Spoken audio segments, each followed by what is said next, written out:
I'm pleased to say we've got Paul Fletcher on the line. Good evening, Paul. Good evening. How are you? You okay? Yeah, I'm in good shape, thanks. I'm fine. Fantastic. So I wanted to start with having a quick look at your career before I hand over to the two Chris's tonight. One thing that jumped out at me is you scored Burnley's goal of the decade against Leeds in '74. I did indeed. Yeah, well, it was voted by the Burnley fans the goal of the decade, so it was a great memory for me. It was a great victory. Sadly, that particular day, it was the height that we got, and after that, the team sort of crumbled away, and about 15 years later, ended up at the bottom of the fourth division. So it was a crescendo in some ways, and was it a lucky goal? I don't know. I've never done an overhead kick before. It was on the edge of the box and it flew in.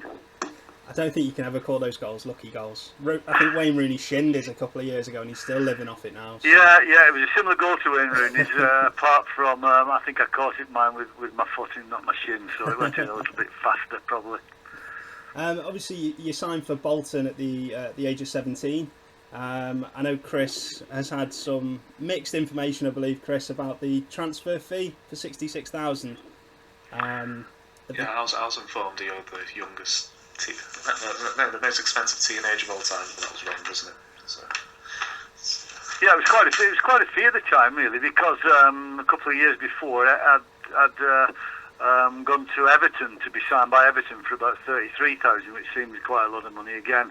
But strangely enough, I failed the medical, and they told me I had something wrong with my heart. It took me 12 months to get back playing again. In the end, it was nothing apart from a heart murmur, and I did play on for about 16 years after that, so it couldn't have been very serious, but it knocked me back for quite a while. So when Burnley came in and offered twice the fee that Everton had offered, it gave me a real boost.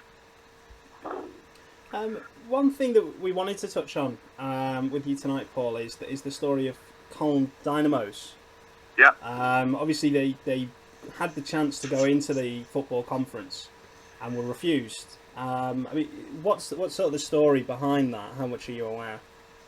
Yeah, well, I was wanting to get into the football, but I didn't want to be a manager or a trainer or a coach. Never had those ambitions. I could see the commercial side of football getting bigger and bigger. And the best place to start, I always advise any young person wanting to get on, any ex-player wanting to get in, start right at the bottom and go to non-league. Because if you can sell perimeter advertising and sportsmen's dinners and sponsorship and lotteries at non-league, you cut your cloth, and suddenly you know how to do it. So I joined Cologne Dynamos at a time when Graham White was the chairman. He was an ex-player, and he made his way through. He became the chairman of the club. We won the league by 27 clear points, which was phenomenal. But he was a one-man band, was Graham, unfortunately, and they wanted a board of directors, and they made it difficult for him to get promoted. They wanted him to spend many hundreds of thousands on the pitch, and he wasn't prepared to do it at the time. And then the recession hit, and poor old Cologne Dynamos never got any further. Yeah, I'm just having a look at that now. That it looked, after a pre-season friendly, it looks, apparently he told the players that was it. So it wasn't as if they maybe had the chance to move on to other clubs as well, with sort of being told that close to the season. Yeah, well, it was a shame, really, because I'd left it at that time. Huddersfield came in for me and offered me the job of commercial manager over there, and that was a great stepping stone for me. But I kept a close eye, an awful lot of time for Graham White. He was a fantastic manager, a great businessman. As I say, he got caught in the early recession because he was a property guy, so he got hit hard. But he built his team, and I think it was politics that stopped him getting into the conference. I remember the ground grading committee coming, and they just wouldn't tell us exactly what we needed to do, whether we needed to level the pitch or add more seats or do this or do that. And he didn't want to spend hundreds of thousands and then still not get in. Well, it makes sense, doesn't it? 'Cause football's such a fickle game at the minute. I mean, I live in North Wales, and Wrexham are my local team, and I know if they had to improve the stadium, the owner would have his caution really about doing it. He wouldn't want to spend, as you say, hundreds of thousands of pounds and say, actually still can't get anywhere. Indeed, yeah. I've been advising Wrexham. In fact, I was with Andy Morrell, the manager, only a couple of nights ago, meeting with him with a guy called Professor Chris Brady, who's an eminent speaker on football. So I've got a fond affection for Wrexham. Well, what I want to do is open the floor up to the two Chris's. As I say, I know they've got a few questions for you tonight, Paul. Okay. So over to you guys. Okay, hi Paul. Hi Chris. How did you go from professional footballer to a leading stadium expert? Quite by accident. I knew I wanted to stay in the game on the commercial side. I took the job at Huddersfield on condition that I wanted nothing whatsoever to do with the new stadium. I wanted to get on with the commercial side of football. Then the chairman got removed, another chairman took over, and he said to me, if you want to be chief executive of this club, you've got to build us a new stadium, so off you go. We'll support you all that we can, and it's your job to build a new stadium for Huddersfield Town. So that's where I sort of started. I was one of the ones who made all the early mistakes, probably, but we got the building built and we won the Building of the Year award. Yeah, you seem to be the person to go to if you want a new stadium. You went to Bolton, built the Reebok. My next port of call was the Reebok. Bolton Wanderers came in for me after I'd been at Huddersfield for about 7 years, and it was nice to be involved in that, my hometown club, and then straight on to Wembley. Yeah, that got Building of the Year as well, the Reebok. Sorry? I believe. Reebok got Building of the Year as well. Yes, it got different. It didn't get the architectural Building of the Year. I think it got the British construction industry Building of the Year, which is a fine building. But I think we've learned from these buildings, whether it's the success that the club intended it to be, 6 miles out of town, the crowds haven't been maintained. They thought they wanted to build 35,000, and I think the average crowd is below 22,000 and getting lower as they've dropped down the leagues. Even in the Premiership, they couldn't achieve an average gate of above 22,000. Maybe it was a little bit too far out of town. That we're learning with these new stadiums. For me, they need to be on the edge of the town centre. Yeah. I also think, how important do you think architecturally the aesthetics of a ground are when you're building these new grounds? Do you think it needs to appeal in the area, not just to football fans? It's a good question. It's a good question that because my biggest enemies often are architects. I feel personally that the architect should build a stadium designed for spectators, not designed to win awards. And sometimes I see some stupid architectural designs that are of no consequence at all to football fans. Because my own view is that what football fans want is to be as near as possible to the action. They want to get to the toilet as quick as possible. They want good facilities. They don't really care what it looks like on the outside. They care what it feels like and what the atmosphere like on the inside. So they don't want to go and watch football in a goldfish bowl or something that looks like a Christmas cake. They far prefer an old-fashioned stadium that has atmosphere, and often you get atmosphere with a flat roof rather than a curved roof. So I do have my problems with some architects who over-design these buildings. You say things like the arch over Wembley would be a case of that, which many football fans will look at and think, that's neat, but probably won't care when they're inside. Well, a little bit different one with the National Stadium because the early design of Wembley, it had 4 massive posts at the front, 4 spires, and the 4 spires were intended to replace the 2 twin towers. But Ken Bates, who was the chairman, came to one meeting and said, I don't like the spires, it looks too much like Stade de France. So he got his friend Lloyd Norman Foster to design the arch, and he designed this. It had to be something iconic. It had to be something that was visible from central London, and it is indeed iconic, and it did. The only thing it hasn't done for Wembley Stadium, it never gets referred to as a nickname, like you used to say, we're playing at the Twin Towers at weekend. You never say we're playing at the Arch at weekend. No. So it's just called Wembley now. Just before I ask a thing, working with Ken Bates, what's that like? Because he's not always got the nicest reputation in the media. No, Ken's a tough guy. He doesn't take fools lightly. He doesn't care about what anybody thinks about him. He just makes decisions. And at the time, I think he was the right person. If he's done one thing that English football fans should thank him for until the day they die, is that there isn't a running track around Wembley Stadium. Initially, there was a running track, and Ken Bates, during his time as chairman, he said, we're not going to have one, we're going to build the best football stadium in the world. That's exactly what they did, and that's down to Ken Bates, because if it has had a running track, as we have around the Olympic Stadium, the spectators are so far away from the atmosphere, it ruins it. I'll come back to the Olympic Stadium.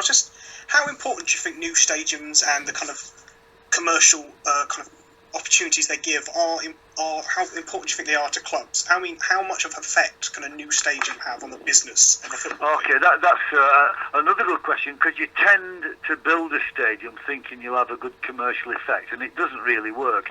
No matter how you piece these stadiums together, they can't possibly pay for themselves, because they are a building that you only use for 1 day every fortnight, often 1 day every 3 weeks. There's a good line to say that you build them with a 50-year lifespan and use them for 1 year out of 50 years. So they sit idle for 49 years out of the 50 years. So you can't possibly make revenue. But what has happened, which is a little bit of serendipity, is wherever they build a new stadium, it tends to attract foreign investment or external investment. At Manchester City, let's face it, if Man City was still be at Main Road, would they have this massive investment, this foreign investment that they've got? Arsenal have had massive investment pumped into them. Swansea have had massive investment. Cardiff, even Brighton, the incredible investment that's brought in. So what a new stadium does, it does bring external investment, which nobody builds into a business plan, but that is just a byproduct of new stadia. Well, things like, the Rico has a casino, if I'm correct in thinking. Are you trying to make it that way, something that can be used then? Oh, absolutely. Well, what I've tried to do all my time is to try and multi-use these buildings to bring in as much commercial revenue as possible. The unfortunate thing about the casino is the English government many years ago were going to change the gaming laws, which they didn't do. They backed out at the last minute. A company called the Isle of Capri had already spent £35 million fitting out a casino underneath the exhibition hall at the Rico, and sadly they lost a massive amount of money and went back to Mississippi. But that's life. They took a gamble on the casino and it didn't work. But you do need to look for different revenue streams, and unfortunately you can't find them. All there is rugby and the odd rock concerts, and that's that. I know specifically where I'm from, Cambridge, who don't own their ground anymore, are looking to build a community stadium. How is that going to be the kind of new way that, say, maybe just clubs outside the Premier League or clubs below the Championship of a certain size should go with new stadiums? Well, this word community stadium is just a stupid word, I always think, because a football stadium, by its very nature, is the biggest community building in any town, because it doesn't matter, if you talk about the community, at a football stadium, it doesn't matter what religion you are, what colour you are, what sex you are, what gender you are. You just turn up at your football ground. So it's the biggest community building in town. You've no need to call it a community stadium.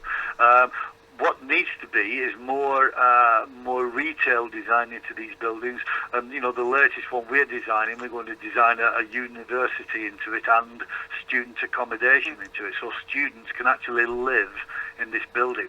And at the bottom you'll have a Starbucks, you'll have a Boots Chemist, maybe a Tesco's.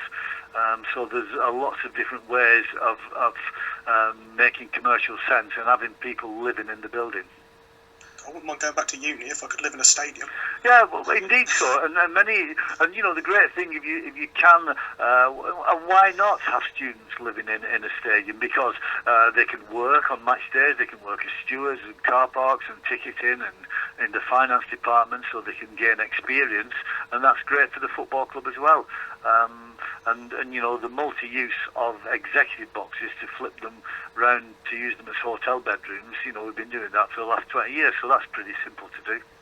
was going to ask you about executive boxes. How important are they to modern football as well? Because that seems to have been a big deal for West Ham in their move to the Olympic Stadium.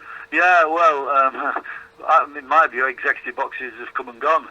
Business people now, I don't think, want to be confined into a set space where they have to buy 12 or 10 meals every Saturday, and they have to invite 12 or 10 or 16 guests. My experience of business people now is they want something that's a little bit more flexible. They want to either, at some games, just turn up 5 minutes before they kick off. On the other game, they want to take 6 people along and have a VIP meal as they're entertaining the bank manager, and they want 5-star facilities, and they want to be able to switch between the two.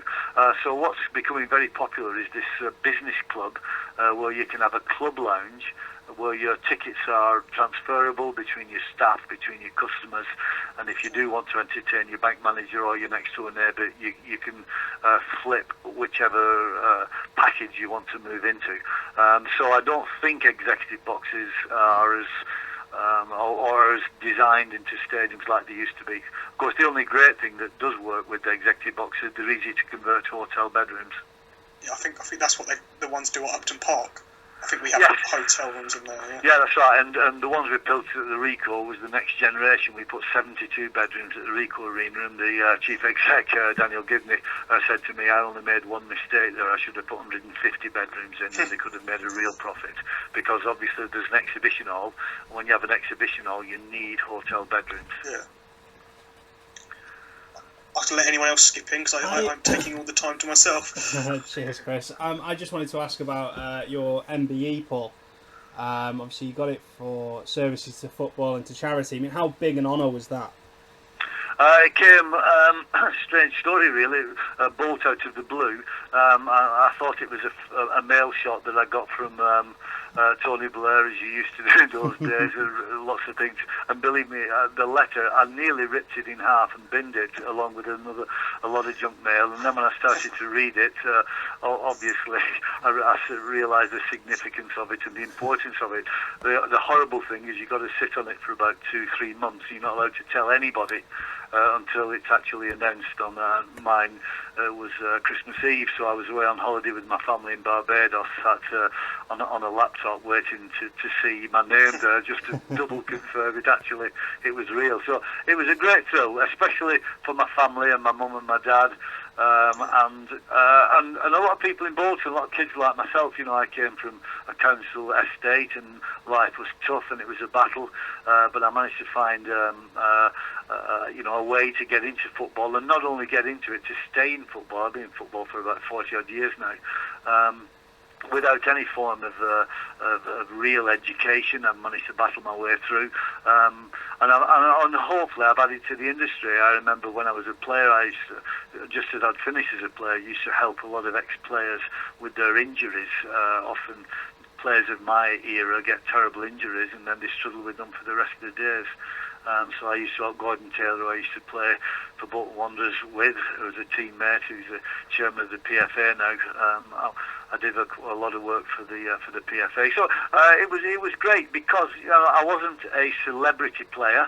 I was very much a journeyman player. That's the way I've always looked at my career. I absolutely enjoyed every single minute of it. And then when it finished, I just decided to do other things. So when the MBE arrived, it was a great thrill. I was just going to say, when you celebrated your MBE with fish and chips and taking in the Lion King from looking at your website. Where have you got that one from? Yeah, the most more than anything else, the most important thing in my life is my family. It's my wife, my kids, and then my grandchildren. That takes over everything.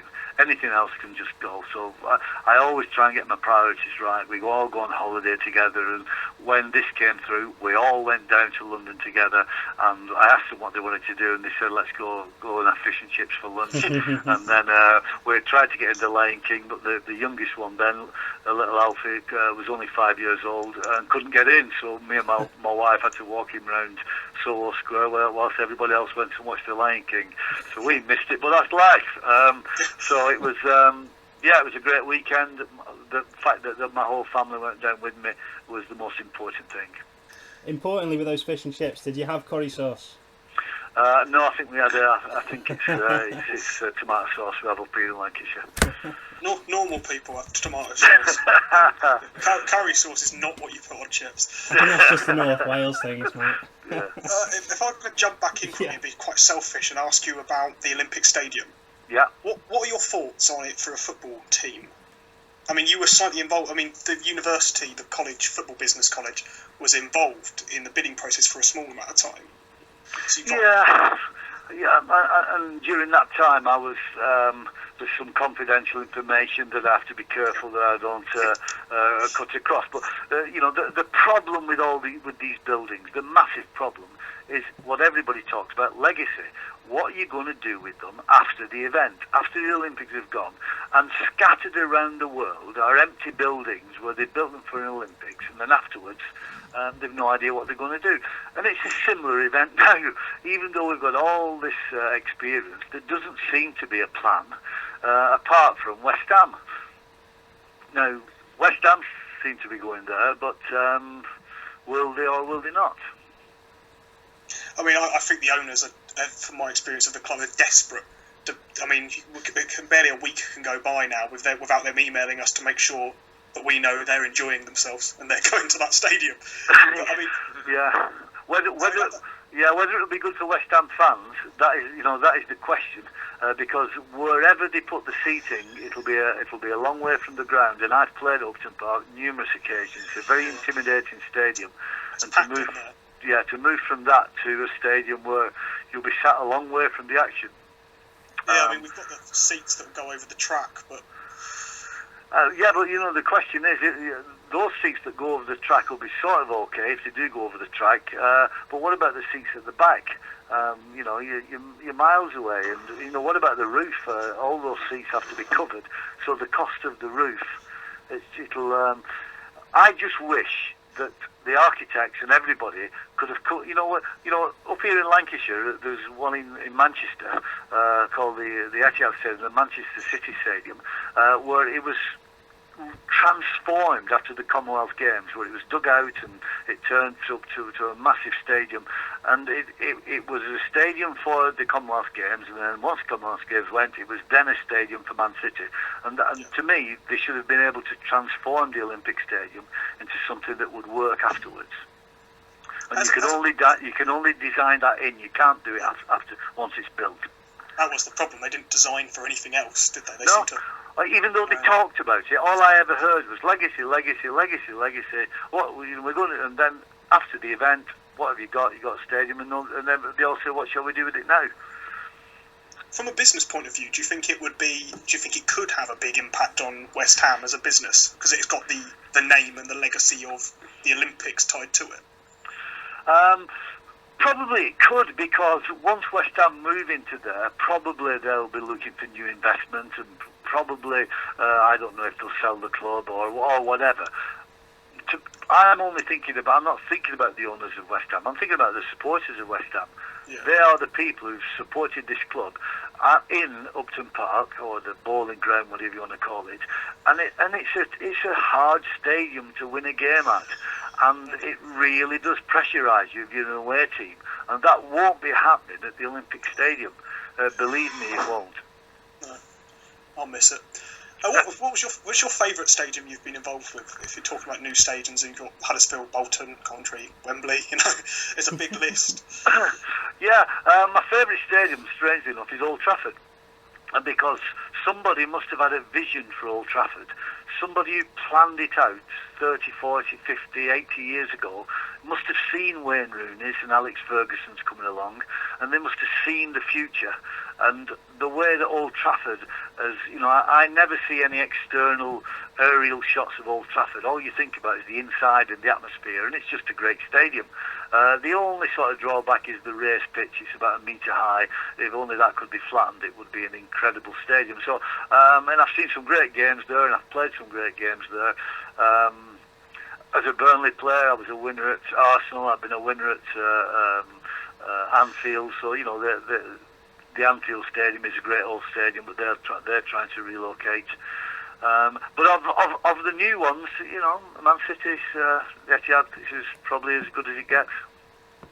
And this might be very difficult to answer. How do you build a stadium that maintains atmosphere? Because they kind of almost seem soulless, some of them, comparatively to the old stadiums. Yeah. Well, once again, there's only one chief executive, Duncan Fraser up at Aberdeen, who said to me, "I'm going to tell the architects I want them to design atmosphere into the stadium." And I thought that was a good point.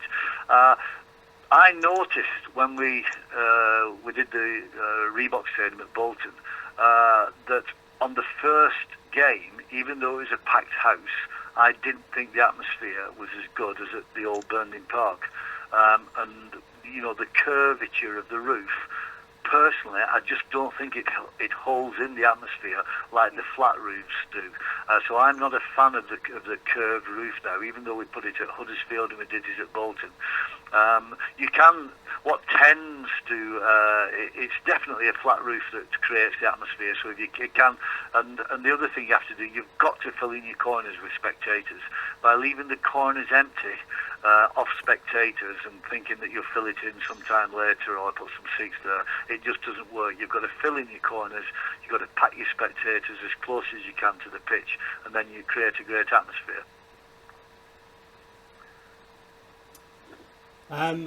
Well, I can honestly say, Paul, tonight you've answered all of my questions. Chris has stole a fair few of my questions. It's always that. Always happens that I stole them. You've got great ideas after the event, Paul. Yeah. That's what. As I say, my experience in the game is I've made all the mistakes, which you do when you're pioneering things. You've got to have the bravery to make these mistakes. But before we let you go, Paul, I just want to check that Chris Lappin, not you, Chris Wilco. Have you got any more questions, Lappo? I was just going to ask, are you still trying to play ukulele? Because you've been trying to master it for the last 40 years. Are you still? No, I'll just never master. I watch the old George Formby videos and the way that he plays the uke. I'll just never be able to get anything like that. But believe me, once I've had a couple of Bacardis and I'm sat in a bar, I'm a genius on it. At that point, everyone's left, I'm guessing, yeah? Yeah. Just to mention something that's opening at Wembley Stadium in 2014. I'm shareholder of a company called UCFB, University and College of Football Business. We're opening a university that specialises only on the football industry. So for young people wanting to come to university and study the business of football, it's going to be absolutely massive, and it's in Wembley Stadium. I'm gutted I went to university before the one in Burnley started, because I'd have gone there. Yeah, well, it's been very successful in Burnley for the last 2 years. It'll be its third year next year. We've got a massive amount of students already enrolled for next year. But the opportunity to move down to Wembley and do it at the National Stadium is massive. And we'll be getting students from all over the world. So any young people hearing, have a look on ucfb.com website. If you can convince them to put any master's courses on, I'll be there. I think that's maybe in a couple of years' time we'll be doing that, yeah. You'll be too old then, Chris. You'll be too old, mate. I feel too old anyway. I'm sure the other two guys will agree with me, Paul. It's been an absolute pleasure to have you on tonight. And thank you very much for your time. Hopefully you'll come back on again in the future. Yeah, anytime. I'm more than pleased. I love the game, always grateful for it, and always nice to talk about it. Brilliant. Thanks very much, Paul. Thanks a lot. Thank you. Cheers. Thanks, guys. Bye-bye. Cheers, Paul. It's been brilliant. Thank you.